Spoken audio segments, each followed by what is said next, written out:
Next आता है बच्चों, हम लोग कांस्टेंट इलेक्ट्रिक फील्ड मतलब कांस्टेंट फोर्स या कांस्टेंट एक्सेलरेशन सेगमेंट पढ़ रहे थे। उसके कुछ न्यूमेरिकल्स हम लोग डिस्कस कर लेते हैं। एक सिचुएशन गिवन है आपको जिसमें कि दो प्लेट्स हैं, उनके बीच में इलेक्ट्रिक फील्ड है ई गिवन है आपको। इन प्लेट्स के बीच में जो इलेक्ट्रिक फील्ड है वो कितना गिवन है, ई गिवन है। और इलेक्ट्रिक फील्ड की जो डायरेक्शन है वो कहाँ से कहाँ होती है, पॉजिटिव से नेगेटिव। दोनों प्लेट्स के बीच का सेपरेशन डी है और प्लेट्स की जो लेंथ है वो कितनी गिवन है आपको, एल गिवन है। और आपको फर्स्ट पार्ट में इस क्वेश्चन के क्या बोला गया है कि जो इलेक्ट्रॉन है आपके पास एक, जो कि कहाँ रखा हुआ है, नेगेटिव प्लेट पर यहाँ रखा हुआ है, जी यहाँ पे इलेक्ट्रॉन रखा हुआ है। और इस पॉजिटिव प्लेट के बिल्कुल यहाँ साथ में क्या रखा हुआ है जी, एक प्रोटॉन रखा हुआ है। ई पॉजिटिव से मैंने प्रोटॉन को डिनोट किया है और ई नेगेटिव से मैंने किसको डिनोट किया है, वो इलेक्ट्रॉन को। और आपसे पूछा ये गया है कि आप ये बताइए कि सबसे पहले तो आप ये बताइए कि इलेक्ट्रॉन किस तरफ मूव करेगा, और फिर आपसे पूछा गया है कि आपको बताना है कि प्रोटॉन किस तरफ मूव करेगा। तो जैसा कि हम लोग जानते हैं कि इलेक्ट्रॉन किस तरफ मूव करेगा भाई, वो पॉजिटिव प्लेट की तरफ मूव करेगा। और प्रोटॉन जो है वो किस प्लेट की तरफ मूव करेगा, वो नेगेटिव प्लेट की तरफ मूव करेगा। अब आपसे पूछा गया है कि जो टाइम ऑफ क्या है, इलेक्ट्रॉन है to reach the opposite plate and the time of proton to reach the opposite plate, इन दोनों का रेशियो फाइंड करना है। या मतलब आप इस सवाल को ऐसे समझिए कि आपको ये बताना है कि इन दोनों में से जो दौड़ होगी इनकी, जो रेस होगी इनकी, उसको कौन जीतेगा, इस तरह का कुछ करके सवाल दिया होगा आपको। आपको मतलब ये बताना है कि टाइम जिसको लगेगा वो किसको कम लगेगा, इलेक्ट्रॉन को कम लगेगा ऑपोजिट प्लेट पर पहुंचने में, या प्रोटॉन को कम टाइम लगेगा ऑपोजिट प्लेट पर पहुंचने में। तो आप एक चीज नोट करें, यहाँ हमें क्या निकालना है, हमें टाइम्स का रेशियो निकालना है, या टाइम के बारे में बताना है कि किसका टाइम कम होगा ऑपोजिट प्लेट पर पहुंचने का और किसका टाइम क्या होगा, ज्यादा होगा। तो जैसा कि आप जानते हैं डिस्टेंस कितना ट्रेवल करना है दोनों को, वो डी डिस्टेंस ट्रेवल करना है। तो हम लोग क्या करते हैं, इनिशियली दोनों के दोनों कहाँ हैं, दोनों के दोनों चार्ज पार्टिकल इनिशियली कहाँ से रिलीज किए गए हैं, वेस्ट से रिलीज किए गए हैं। तो हम लोग क्या करते हैं, सेकेंड इक्वेशन ऑफ मोशन का यूज करते हैं, दैट इज यूटी प्लस कितना, हाफ ऑफ कितना, एटी स्क्वायर। तो एस हमारा कितना हो गया जी, वो डी हो गया है, इनिशियल स्पीड जीरो है तो जीरो इंटू टी प्लस कितना हो गया, हाफ इंटू कितना हो जाएगा, सिंपली एटी स्क्वायर। तो अपने पास सिंपली कितना आ गया जी, डी इज इक्वल्स टू कितना, हाफ ऑफ कितना, एटी स्क्वायर। सिंपली ये आ गया अपने पास। मेरे ख्याल से सब लोगों को समझ आ गया होगा। यहाँ से सिंपली क्या निकाल लेते हैं जी, टी स्क्वायर निकाल लेते हैं। टी स्क्वायर कितना आ गया जी, दैट इज 2d बाई कितना, a। मुझे टी स्क्वायर नहीं बल्कि क्या निकालना है, टी निकालना है। तो टी कितना आ गया जी, that is under root 2d by कितना, कितना हो गया, ए था यहाँ, सॉरी ये ए है यहाँ। तो अंडर रूट 2d बाई कितना हो गया, ए हो गया। तो अब अपने को दोनों तरफ के लिए क्वेश्चन सॉल्व करना है, एक टाइम ऑफ इलेक्ट्रॉन निकालना है। तो जब आप टाइम ऑफ इलेक्ट्रॉन निकालेंगे तो कैसे लिखेंगे इसको, that will become under root 2 into d as it is हो गया जी आपका। एक्सेलरेशन कितना हो गया, अब आप एक्सेलरेशन समझिए, तो एक्सेलरेशन कितना हो गया जी, ई इंटू ई बराबर है mass of electron into acceleration. आप समझिए कि इलेक्ट्रॉन के ऊपर सिर्फ और सिर्फ क्या लग रहा है, एक इलेक्ट्रोस्टैटिक फोर्स ही लग रहा है। मतलब इलेक्ट्रिक फील्ड ने इस इलेक्ट्रॉन के ऊपर क्या लगाया, एक फोर्स लगाया अपनी खुद के ऑपोजिट डायरेक्शन में। और आप एक ये भी इमेजिन करिए यहाँ, मतलब ये जूम करके चलिए कि ये जो रीजन आपको गिवन है ये कैसा है, ये ग्रेविटी फ्री रीजन है। आप ये चीज इमेजिन करिए या जूम कर लीजिए आप इसको, कि ग्रेविटी का यहाँ कोई रोल नहीं है। It is very much important. तो अपने को क्या निकालना है, एक्सेलरेशन निकालनी है किसकी, इलेक्ट्रॉन की। तो एक्सेलरेशन कितनी आ गई, that is E into e upon कितना, मास ऑफ इलेक्ट्रॉन। तो मुझे यहाँ एक्सेलरेशन का वैल्यू भरना है, तो एक्सेलरेशन का वैल्यू भरना है तो ये कितना आ गया, ई इंटू ई अपॉन कितना आ गया जी, इंटू मास ऑफ इलेक्ट्रॉन। तो इतना टाइम लगेगा इलेक्ट्रॉन को क्या करने में, डी डिस्टेंस को ट्रेवल करने में, मतलब ऑपोजिट प्लेट पर पहुंचने में। दूसरा सिमिलरली अपने को क्या भी निकालना है, टाइम ऑफ प्रोटॉन भी निकालना है। तो फॉर्मूला अगेन अपने पास यही है। तो वो कितना हो गया जी, that becomes 2d upon acceleration. जब हम लिखेंगे तो चार्ज तो E ही हो गया और इलेक्ट्रिक फील्ड E ही हो गया, लेकिन अब मास किसका लगेगा जी, अब मास लगेगा प्रोटॉन का। आप समझे इस चीज को? तो let's suppose this is my first equation, let this is my second equation. तो मैं फर्स्ट को सेकंड से डिवाइड कर लेता हूं, तो क्या आ गया जी आपके पास, time of electron to reach the opposite plate upon time of proton to reach the opposite plate. तो आप देख पा रहे हैं कि यहां से सब कुछ क्या हो गया, बाकी सारी चीजें कैंसिल हो गई, सिर्फ और सिर्फ क्या बच गया आपके पास बच गया अंडर रूट ऑफ क्या, मास ऑफ इलेक्ट्रॉन अपॉन क्या, मास ऑफ प्रोटॉन। अब जैसा कि आपको ये चीज पता है, as you know, as we know, क्या जानते हैं हम कि mass of proton is greater than what, mass of electron. So from here we can say that time of proton to reach the opposite plate must be greater than the time to reach the electron to the opposite plate, that time electrons take to reach the opposite plate।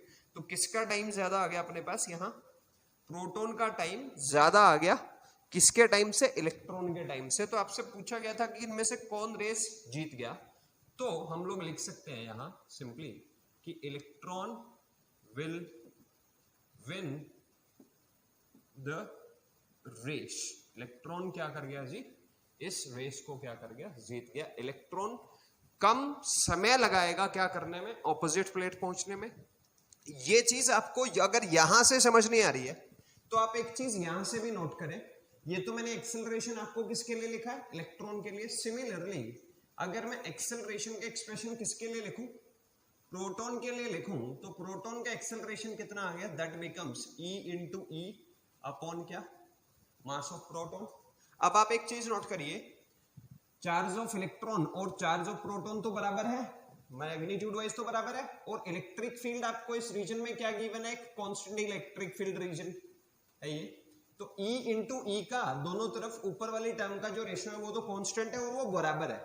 ऊपर वाला term दोनों तरफ देखिए बराबर है, लेकिन यहां क्या है, मास ऑफ इलेक्ट्रॉन है और यहां क्या है, मास ऑफ प्रोटॉन। हम लोग जानते हैं कि मास ऑफ इलेक्ट्रॉन काफी छोटा होता है किससे, मास ऑफ प्रोटॉन से। तो मतलब जो एक्सेलरेशन मिला इलेक्ट्रिक फील्ड की वजह से किसको, इलेक्ट्रॉन को, that is very much high than the acceleration of proton due to electric field. मतलब यहां एक्सेलरेशन ऑफ इलेक्ट्रॉन और एक्सेलरेशन ऑफ प्रोटॉन को अगर कंपेयर करें तो आप ये बड़े आराम से लिख सकते हैं अब यहां कि acceleration of electron is greater than the acceleration of क्या, proton in the same field region. तो कौन ज्यादा एक्सेलरेट किया है, इलेक्ट्रॉन ज्यादा एक्सेलरेट किया है, दूरी उनको बराबर ट्रेवल करनी है, तो ऑब्वियस है कि किसको कम टाइम लगेगा, किसको कम टाइम लगेगा, इलेक्ट्रॉन को कम टाइम लगेगा डी डिस्टेंस को ट्रेवल करने में as compare to what, proton. और यही आपसे क्या किया गया था, पूछा गया था कि इनमें से बताइए कौन रेस को जीतेगा। मेरे ख्याल से सब लोग। नेक्स्ट एक क्वेश्चन है बेटा, दो प्लेट्स गिवन है, एक पॉजिटिवली चार्ज एक नेगेटिवली चार्ज, उनके बीच में इलेक्ट्रिक फील्ड ई सेट है। इलेक्ट्रिक फील्ड कितना सेट है, ई, और इलेक्ट्रिक फील्ड की जो डायरेक्शन है वो कहां से कहां है जी, वो पॉजिटिव से नेगेटिव है, और इलेक्ट्रिक फील्ड है कितना इस रीजन में, वो ई है जी।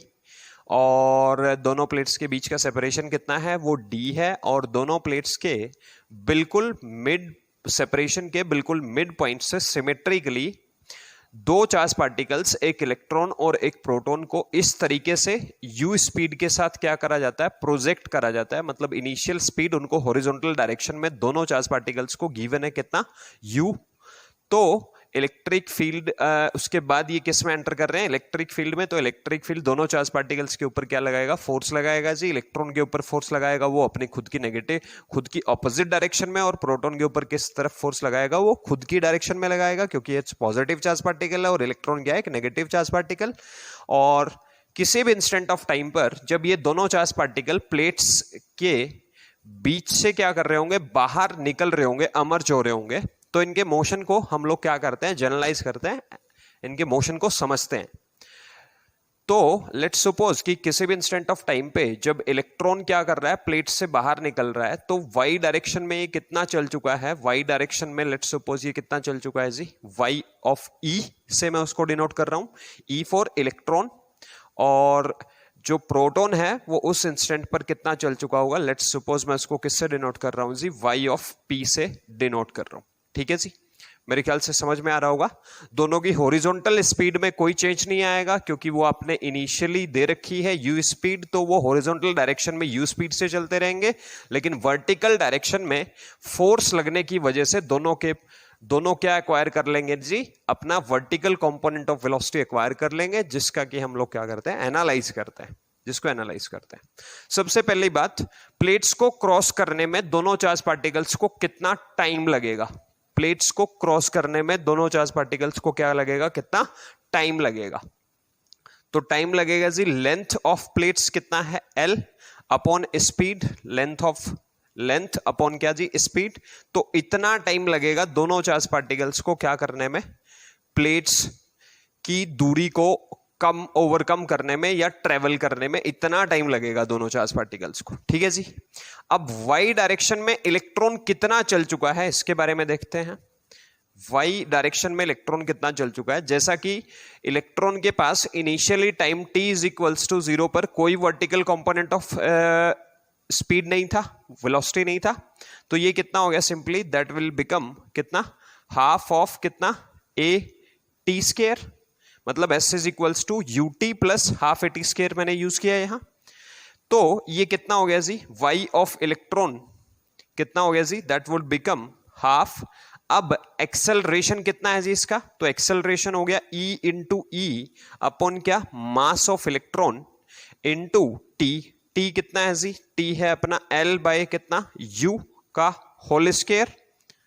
मेरे ख्याल से सब लोगों को समझ आ गया होगा। ये इलेक्ट्रॉन का y डायरेक्शन में डिस्प्लेसमेंट होगा जब वो क्या कर रहा होगा, प्लेट्स को क्रॉस कर रहा होगा, मतलब प्लेट्स की दूरी L को ट्रेवल कर चुका होगा हॉरिजॉन्टल डायरेक्शन में। सिमिलरली y डायरेक्शन में प्रोटॉन कितना चल चुका होगा इस इंस्टेंट पे, that is also equal to half a t square. यही सेम आएगा क्योंकि प्रोटॉन के पास भी कोई time t is equals to 0 पर कोई वर्टिकल कंपोनेंट ऑफ वेलोसिटी नहीं है, तो s is equals to ut plus half a t square से ये भी कितना आएगा जी, that is simply e into e upon क्या, मास ऑफ प्रोटॉन लगेगा इंटू कितना हो गया जी, L बाय U का क्या, होल स्क्वायर। मेरे ख्याल से सब लोगों को समझ आ गया होगा। तो लेट्स सपोज मैं इसको अपना इक्वेशन नंबर 1 मान लेता हूं और इसको क्या मान लेता हूं, इक्वेशन नंबर 2 मान लेता हूं। तो अगर मैं 1 को 2 से डिवाइड करूं, 1 को अगर मैं क्या करूं, 2 से डिवाइड करूं, तो क्या अपने पास आ रहा है, देखिए आप। तो अगर 1 को 2 से डिवाइड करेंगे तो हाफ से हाफ कैंसिल हो गया, e इंटू ई से e इंटू ई कैंसिल हो गया, और ये पूरे का पूरा ही कैंसिल हो गया। तो ये मास ऑफ प्रोटॉन पलट करके क्या आ गया जी, ऊपर आ गया, और मास ऑफ इलेक्ट्रॉन पलट करके क्या हो गया जी, नीचे आ गया। ये मतलब अपना क्या बन गया, एक रिक्वायर्ड इक्वेशन आ गया। लेट्स सपोज मैं इसको क्या नाम दे देता हूं जी, इक्वेशन नंबर 3 का मैं नाम दे देता हूं। मेरे ख्याल से ये चीज सबको समझ आ गई होगी कि सर क्या कर रहे हैं। अगर आप इक्वेशन 1 को इक्वेशन 2 से क्या करेंगे, डिवाइड करेंगे, तो इक्वेशन नंबर 1 को जब आप 2 से डिवाइड करेंगे तो आपके पास आंसर ये होगा। मेरे ख्याल से यहां समझ आ गया। अब इस क्वेश्चन में आपको 3 अलग अलग पार्ट्स दिए हुए हैं और 3 अलग अलग पार्ट्स को हम लोग डिस्कस करते हैं। फर्स्ट पार्ट में बोला गया है कि आपको डेविएशन बताना है, तीनों ही पार्ट्स में आपको बताना क्या है, वो डेविएशन बताना है, डेविएशन ऑफ चार्ज पार्टिकल्स बताना है आपको, चार्ज पार्टिकल्स बताना है आपको, तीनों ही पार्ट्स में डेविएशन बताना है, इलेक्ट्रॉन का और प्रोटॉन का, और यह भी बताना है कि किस केस में किस चार्ज पार्टिकल का डेविएशन क्या होगा, ज्यादा होगा और किसका क्या होगा, कम होगा। फर्स्ट केस में क्या गिवन है, ये इस तरीके से गिवन है कि if both the charge particles are projected with same, if charge particles are projected with क्या, सेम इनिशियल वेलोसिटी। तो फर्स्ट पार्ट क्या है जी आपका, सेम इनिशियल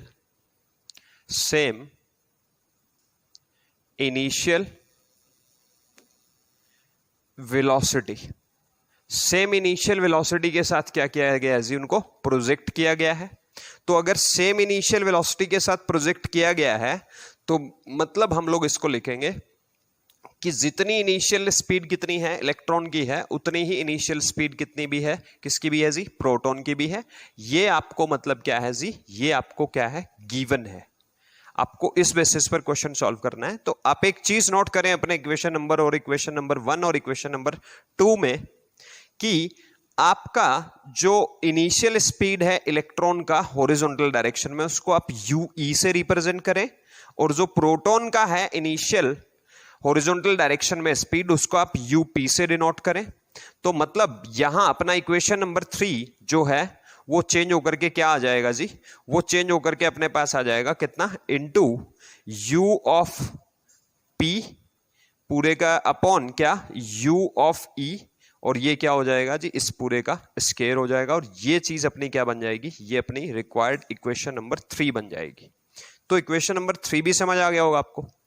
अब जैसा कि आपको गिवन है कि अगर दोनों को क्या करा जाए, सेम इनिशियल स्पीड के साथ क्या करा जाए, प्रोजेक्ट करा जाए, तो लेट्स सपोज हम ऐसा मान लेते हैं कि जितना स्पीड इलेक्ट्रॉन का है इनिशियली हॉरिजॉन्टल डायरेक्शन में, उतना ही किसका भी है, प्रोटॉन का भी है। और लेट्स सपोज कि वो दोनों के दोनों किसके बराबर हैं, वो दोनों के दोनों लेट्स सपोज यू के बराबर हैं। तो आपको डेविएशन पूछा गया है कि किस पार्टिकल का ज्यादा होगा। Then using equation number 3 we can say that is y of electron upon क्या, y of proton is equals to mass of protons upon mass of electron into क्या था, ऊपर क्या है जी, that is u of proton upon u of electron. Initial दोनों के दोनों क्या है, सेम है। इस पूरे का क्या भी था, स्क्वायर भी था, तो ये कैंसिल हो गया जी। तो ये सिंपली क्या आ गया, ये सिंपली आ गया आपके पास y of e upon y of p बराबर है क्या, मास ऑफ प्रोटॉन अपॉन क्या, मास ऑफ इलेक्ट्रॉन। अब जैसा कि आप जानते हैं, एज वी नो कि mass of proton is greater than what, mass of electron. Mass of proton क्या होता है, ज्यादा होता है किससे, मास ऑफ इलेक्ट्रॉन से। तो यहां y किसका ज्यादा आ गया जी, आपका y ज्यादा आ गया जी इलेक्ट्रॉन का। सो y of e is greater than what, y of क्या, p। मतलब क्या समझे हम लोग इस इक्वेशन से, इस आंसर से, इसका मतलब है कि deviation of electron is more in this case. मतलब इलेक्ट्रॉन क्या होगा, क्या होगा, ज्यादा डेविएट होगा। आप ये चीज समझे आराम से, इलेक्ट्रॉन इस केस में क्या होगा जी, वो ज्यादा डेविएट होगा किससे, प्रोटॉन से। आप यहां समझ भी सकते हैं कि ये मास ऑफ प्रोटॉन बड़ा होता है किससे, मास ऑफ इलेक्ट्रॉन से। तो बड़ा अपॉन क्या, छोटा, बड़ा अपॉन क्या, छोटा। अगर आप इस चीज को ऐसे समझना चाहें तो मैं समझा भी सकता हूं आपको। That is y of electron upon क्या, y of proton is equals to क्या लिखेंगे आप इसको, ये टर्म बड़ा ही आएगा, क्योंकि जब आप बड़े को बहुत छोटी टर्म से डिवाइड करेंगे तो ये चीज बहुत बड़ा आएगा। तो मतलब y ऑफ इलेक्ट्रॉन क्या आएगा जी, बड़ा टाइम्स क्या, y ऑफ प्रोटॉन आएगा। तो मतलब मैंने भी आपको यहां डायरेक्टली यही बोला कि deviation of electron is more in this case. Electron का डेविएशन क्या आएगा जी, इस केस में ज्यादा आएगा। नेक्स्ट इस क्वेश्चन में आपको बोला गया नेक्स्ट पार्ट में कि अगर initial kinetic energy of electron is equals to है किसके, इनिशियल किसके, काइनेटिक एनर्जी ऑफ क्या, प्रोटॉन के। तो आपको बताना है कि किस चार्ज पार्टिकल का डेविएशन कितना होगा, मतलब किसका ज्यादा होगा और किसका कम होगा। Then again by using equation number 3 we have y of proton upon y of electron upon क्या, y ऑफ प्रोटॉन बराबर है क्या, 1/2 से मल्टीप्लाई, मतलब 2 से मल्टीप्लाई 2 से डिवाइड आप लोग कर लेंगे तो 2 से 2, 1/2 से 1/2 वाला टर्म कैंसिल हो जाएगा। यहाँ हम लोग सिंपली इसको लिख सकते हैं मास of proton into initial speed of proton का क्या, स्क्वायर, अपॉन इसको क्या लिखेंगे, मास of electron into initial speed of electron का क्या, स्क्वायर। और यही चीज आपको क्या दे रखी है, बराबर दे रखी है। देखिए कंडीशन क्या गिवन है आपको, initial kinetic energy of electron and initial kinetic energy of proton क्या दे रखी है, बराबर दे रखी है। तो इस केस में तो ये चीज ऊपर वाली चीज से ये चीज कटा करके कितना आ जाएगा, ये कैंसिल होकर के 1 आ जाएगा। तो इसका मतलब तो सिंपली आ गया यहां से that y of electron is equals to क्या, y ऑफ प्रोटॉन आ गया। मतलब जो डेविएशन होगा दैट मीन्स हम लोग लिख सकते हैं कि डेविएशन ऑफ बोथ चार्ज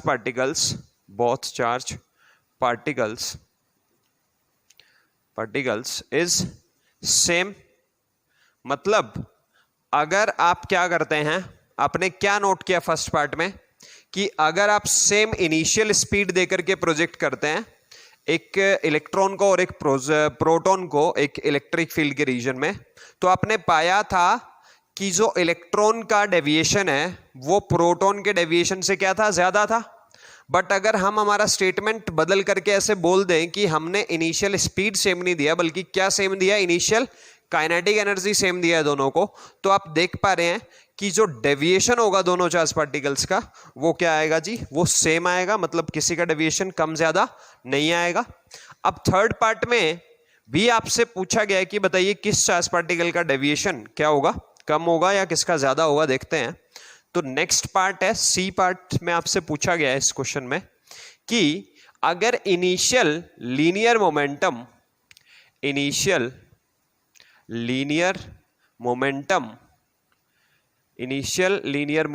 मतलब पी इनिशियल ऑफ किसका, of electron is equals to initial मतलब पी इनिशियल ऑफ किसका, ऑफ प्रोटॉन क्या हो, दोनों बराबर हो। तो आपको बताना है जी किस चार्ज पार्टिकल का डेविएशन क्या होगा, ज्यादा होगा और किसका क्या होगा, कम होगा। Then again by using equation number 3 we have that is y of electron upon क्या, y of proton is equals to कितना था हमारे पास कितना गिवन है जी, तो हम लोग इसको रीअरेंज करके लिख सकते हैं that is mass of proton into क्या, इनिशियल स्पीड ऑफ प्रोटॉन का स्केयर आपको गिवन ही है, और ये क्या गिवन है आपको, मास ऑफ इलेक्ट्रॉन इनटू क्या, इनिशियल स्पीड ऑफ किसका, इलेक्ट्रॉन का स्केयर आपको गिवन है। बट आपको तो यहां स्टेटमेंट क्या गिवन है कि इनिशियल मोमेंटम जो है इलेक्ट्रॉन का और जो इनिशियल मोमेंटम है किसका, प्रोटॉन का, वो बराबर है। तो मतलब आपको इसको क्या बनाना है, मोमेंटम बनाना है। तो मोमेंटम अगर बनाना है आपको तो आप इस चीज को किससे मल्टीप्लाई करें या डिवाइड करें कि आप इस ऊपर वाली टर्म को मोमेंटम ऑफ किसका बना ले, प्रोटॉन का, और नीचे वाले टर्म को आप क्या बना ले, मोमेंटम ऑफ किसका बना ले, इलेक्ट्रॉन का। तो मतलब मुझे क्या करना पड़ेगा, एक मास ऑफ प्रोटॉन से क्या करना पड़ेगा, इसको मल्टीप्लाई करना पड़ेगा। और नीचे मुझे किससे मल्टीप्लाई करना पड़ेगा, नीचे मुझे मल्टीप्लाई करना पड़ेगा जी किससे, मास ऑफ इलेक्ट्रॉन से। तो मैं इस चीज को क्या कर लूंगा मतलब मोमेंटम बना पाऊंगा। तो अगर मैंने ऊपर मल्टीप्लाई किया है किससे, मास ऑफ प्रोटॉन से, तो इसका उल्टा भी मुझे करना पड़ेगा। मतलब मुझे मास ऑफ इलेक्ट्रॉन से ऊपर मल्टीप्लाई करना पड़ेगा और मास ऑफ प्रोटॉन से क्या करना पड़ेगा, नीचे मल्टीप्लाई करना पड़ेगा। तो ये चीज क्या होगी, बैलेंस। मतलब मास ऑफ प्रोटॉन से मास ऑफ प्रोटॉन कैंसिल हो जाएगा, मास ऑफ इलेक्ट्रॉन से मास ऑफ इलेक्ट्रॉन कैंसिल हो जाएगा। तो इस इक्वेशन को रीअरेंज करके लिखते हैं तो क्या आया, y ऑफ इलेक्ट्रॉन अपॉन क्या, y of proton is equals to, अब मास ऑफ प्रोटॉन को यहां अंदर ले आइए तो ये बन गया जी मास ऑफ प्रोटॉन इनटू क्या, u ऑफ प्रोटॉन पूरे का होल स्क्वायर लिख सकता हूं मैं इसको, अपॉन ये नीचे क्या बन गया जी, mass of electron into initial speed of किसका, इलेक्ट्रॉन, इसको भी मैं पूरे का स्क्वायर लिख सकता हूं। इनटू क्या बच गया यहां अपने पास, that is mass of electron upon क्या, मास ऑफ प्रोटॉन। अब आप एक चीज समझिए, मैं फिर से रीअरेंज कर देता हूं इसको आपके लिए, y ऑफ इलेक्ट्रॉन अपॉन क्या, y of proton is equals to, इसको क्या लिखा जा सकता है, mass of proton into initial speed of proton upon क्या, mass of electron into initial speed of electron, क्या पूरे का स्क्वायर करा जा सकता है। इनटू क्या आ गया जी आपके पास, मास ऑफ इलेक्ट्रॉन अपॉन क्या आ गया जी, मास ऑफ प्रोटॉन। जैसा कि ये आपको दोनों क्या गिवन है, बराबर गिवन है, क्योंकि initial linear momentum of electron is has to be equal to the final initial linear momentum of क्या, प्रोटॉन, ऐसा गिवन है अपने को। तो ये चीज तो क्या होगी, कट कटा करके कितना आ गया जी, कैंसिल होकर के कितना आ गया, 1 आ गया। तो मतलब सिंपली अपने पास क्या आ गया, y ऑफ इलेक्ट्रॉन अपॉन क्या, y of proton is equals to कितना आ गया जी, मास ऑफ इलेक्ट्रॉन अपॉन कितना आ गया जी, मास ऑफ प्रोटॉन आ गया। अगेन आपको यह बताना है कि किसका डेविएशन क्या होगा, ज्यादा होगा और किसका डेविएशन क्या होगा जी, कम होगा। एक बार आप इस चीज को नोट करिए, फिर मैं आपको बताता हूं कि अब आप यहां देखिए कि किसका डेविएशन क्या होगा कम, किसका डेविएशन क्या होगा ज्यादा। एज यू नो कि मास ऑफ प्रोटॉन क्या होता है, बहुत ज्यादा होता है as compare to what, mass of electron. तो इधर वाला टर्म को मैं लिख सकता हूं कि ये वाला टर्म क्या आएगा, बहुत छोटा आएगा। आप नोट करें इसको, सर जो बताने की कोशिश कर रहे हैं। As mass of electron is very less than the mass of proton, एक बहुत छोटी टर्म को बहुत बड़ी टर्म से आप डिवाइड करोगे तो रिजल्टिंग टर्म तो बहुत छोटा आएगा ना।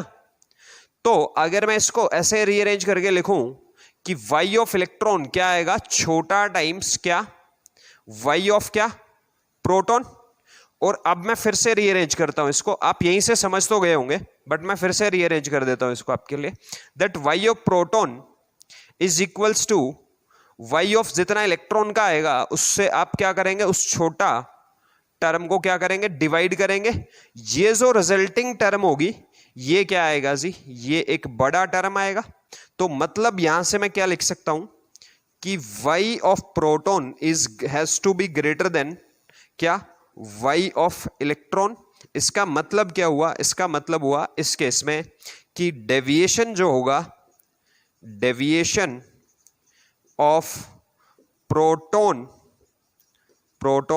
is more in this case, more in this case। इस केस में क्या होगा जी, प्रोटॉन का डेविएशन क्या होगा, ज्यादा होगा। दैट्स इट बेटा।